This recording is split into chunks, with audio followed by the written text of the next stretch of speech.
Hello दोस्तों, मैं हूं दीपक मसीह और मेरा चैनल में आप सबका बहुत बहुत स्वागत है। आज मैं बहुत ही सीरियस सब्जेक्ट पर बातें करने जा रहा हूं। जितने भी अपने आप को क्रिश्चियन बोलते हैं या जीसस के फॉलोअर बोलते हैं, उनसे जाके प्रश्न कीजिए, पूछिए, उनसे बोलिए कि क्या आप डेविल पर विश्वास करते हैं, क्या आप शैतान को विश्वास करते हैं। उनका एक ही जवाब होगा, नहीं, हम यीशु को विश्वास करते हैं। लेकिन उनके जीवन को नज़दीक से जाके देखिए, उनके जीवन में समस्या का भरमार है। वे दूसरों को सिखाते हैं कि परमेश्वर के पास आओ, परमेश्वर तुम्हारी मदद करेगा, परमेश्वर तुम्हारी समस्या समाधान करेगा। लेकिन उनकी समस्या का समाधान कौन करेगा? क्योंकि उनकी प्रार्थना का उत्तर उन्हें नहीं मिलता है। वे लंबी लंबी प्रार्थना करते हैं, उपवास करते हैं, अपने जीवन को कष्ट देते हैं, रोते हैं, चिल्लाते हैं, फिर भी उनको उनकी प्रार्थना का उत्तर नहीं मिलता है। ऐसा क्यों है दोस्तों? क्यों हमारी प्रार्थनाओं का उत्तर हमें नहीं मिलता? आज इसी प्रश्न का उत्तर बाइबल के वचन से हम लोग ढूंढने जा रहे हैं। दोस्तों, जब परमेश्वर ने आदम और हवा को ईडन गार्डन में रखा और उन्हें वार्निंग दिया, बोला इस बागान का प्रत्येक पेड़ का फल तुम बेखटके खा सकते हो, सिर्फ एक पेड़ है जिस पेड़ का फल तुम्हें नहीं खाना है, जिस दिन खाओगे उसी दिन मर जाओगे। लेकिन जब हम 3 अध्याय में जाते हैं दोस्तों, तो क्या पाते हैं? शैतान आता है और हवा को प्रश्न करता है। क्या प्रश्न करता है? क्या परमेश्वर ने सचमुच किसी पेड़ का फल खाने के लिए मना किया है? और इस तरह से शैतान परमेश्वर के वचन पर क्वेश्चन मार्क लगा देता है। हवा बोलती है, हाँ, परमेश्वर ने ऐसा ही कहा है, क्योंकि परमेश्वर ने कहा कि जिस दिन खाओगे उसी दिन मर जाओगे। शैतान हवा को भरोसा दिलाता है और बोलता है, नहीं नहीं, तुम कभी नहीं मरोगे, बल्कि इसे खाओगे तुम परमेश्वर की तरह हो जाओगे। दोस्तों, किसकी बात सच हुई, परमेश्वर की या शैतान की? रिजल्ट आपके सामने है। दोस्तों, परमेश्वर के वचन में इतनी सामर्थ है कि सब कुछ कर सकता है, और परमेश्वर अपने वचन की गारंटी खुद देता है। यदि यशायाह 55 अध्याय के हम लोग 10 और 11 पद को पढ़े तो परमेश्वर कुछ इस तरह से कहता है,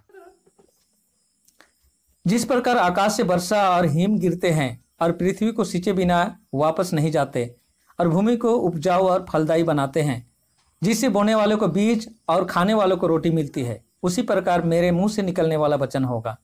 वह व्यर्थ ठहर कर मेरे पास न लौटेगा, वरन मेरी इच्छा पूरी करेगा, और जिस काम के लिए मैंने उसको भेजा है उसे पूरा करके ही लौटेगा।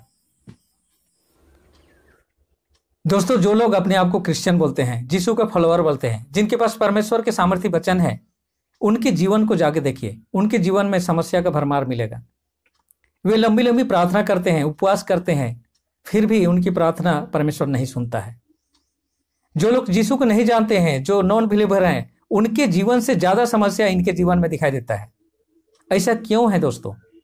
ऐसा इसलिए है क्योंकि हम परमेश्वर के वचन पर क्वेश्चन मार्क लगाते हैं। प्रार्थना करने के बाद ऑप्शन खोजते हैं।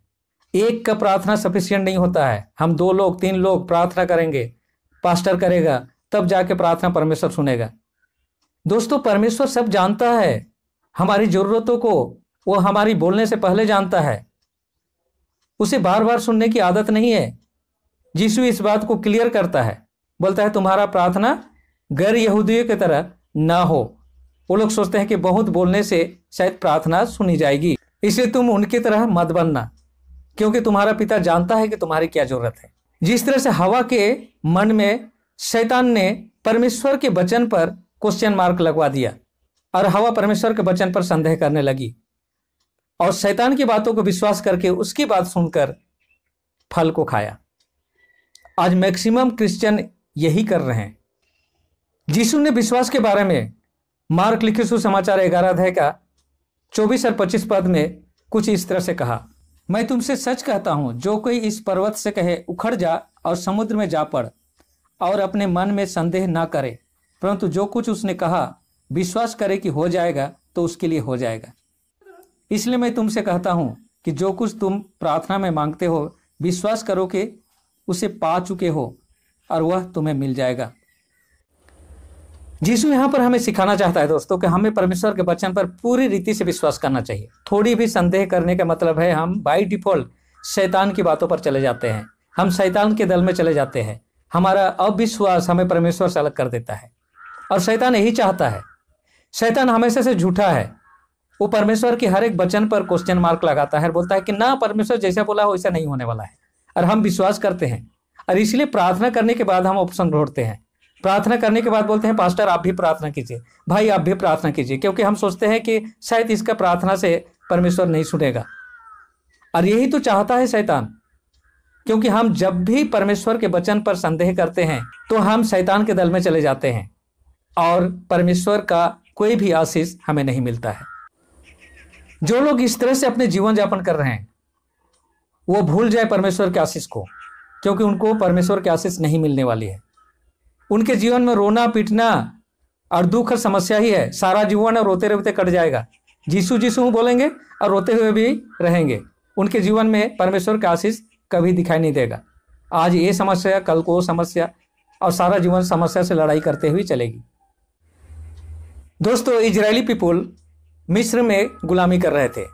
परमेश्वर ने उनकी पुकार सुनी और उन्हें छुड़ाने के लिए मसीह को भेजा, और बहुत सारा चमत्कार परमेश्वर ने किया उनके जीवन में।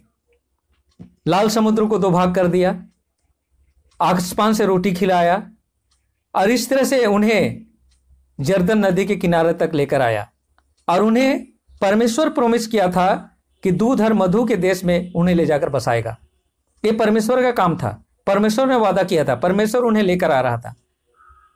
लेकिन जर्दन नदी के किनारे जब पहुंचे तो परमेश्वर ने बोला कि 12 लोगों को भेज, ताकि वे वहां का जायजा लेकर वापस आए। जब 12 लोग वापस आए, उसमें से 2 लोग थे, जोशुआ और कालेब। वे दोनों बहुत आनंद के साथ बताए कि सचमुच में परमेश्वर ने हमारे लिए जो देश चुना है उसमें दूध और मधु की धाराएं बहती है। अभी हम वहां पर जाकर उसे कब्जे में कर लेते हैं। लेकिन 10 लोग थे जो उनके साथ गए थे, उन्होंने नेगेटिव चीज को बड़ा करके समस्या खड़ा कर दिया। तो चलिए वचन में देखते हैं कि घटना किस तरह से हुआ। यह घटना आपको गिनती की पुस्तक 13 अध्याय और 14 अध्याय में मिलेगा। तो चलिए देखते हैं। पहला पद कहता है, तब यहोवा ने मूसा से कहा, कनान देश जिसे मैं इजरायलियों को देने पर हूं, उसका भेद लेने के लिए पुरुषों को भेज। पूर्वजों के गोत्रों में से एक एक ऐसे पुरुष को भेज जो उनमें अगुए हों। और मसीह ने परमेश्वर के कहे अनुसार 12 लोगों को चुना और उन्हें भेजा। जब वे 40 दिन के बाद भेद लेकर वापस आए, तब उन्होंने किस तरह से उस देश का वर्णन किया, चलिए उसको देखते हैं।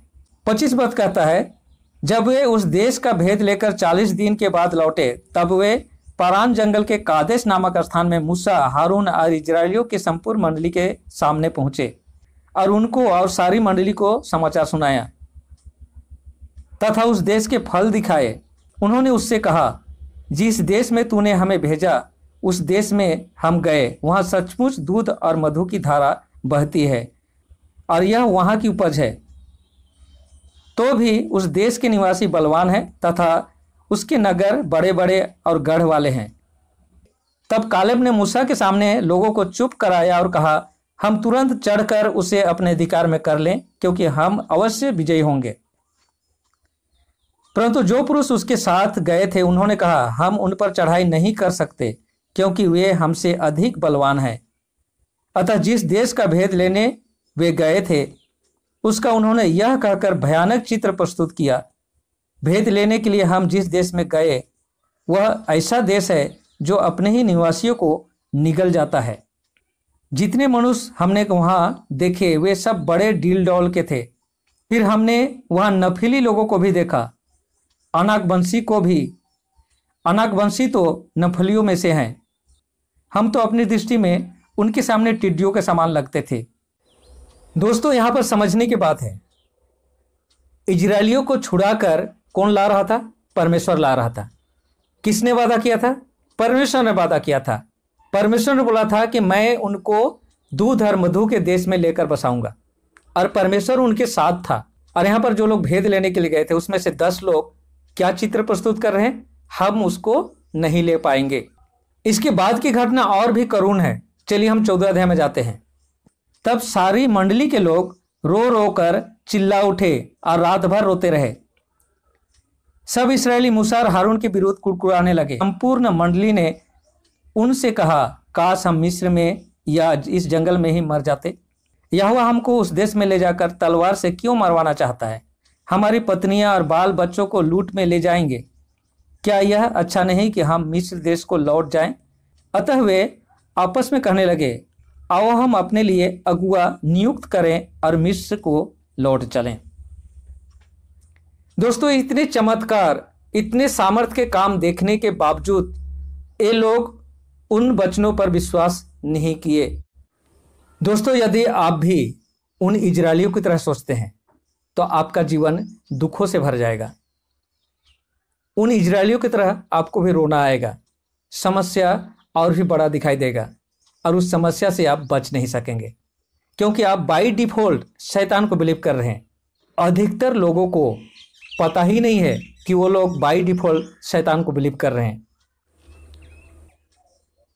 दोस्तों, जब भी आप किसी वचन को पढ़ते हैं या प्रार्थना करते हैं, किसी चीज़ के लिए परमेश्वर से डिमांड करते हैं, आमीन बोलने के बाद अगर आपका मन विचलित हो रहा है तो समझ जाइए कि आप बाय डिफॉल्ट परमेश्वर के वचन पर संदेह कर रहे हैं। और अगर ऐसा होता है दोस्तों, तो आप समझ जाइए कि आप परमेश्वर को नहीं बल्कि शैतान को बिलीव कर रहे हैं। इसलिए सावधान हो जाइए और परमेश्वर के वचन पर 100% विश्वास कीजिए। उसके बाद आप परमेश्वर से जो कुछ भी मांगेंगे अपने जीवन में पूरा होता हुआ देखें।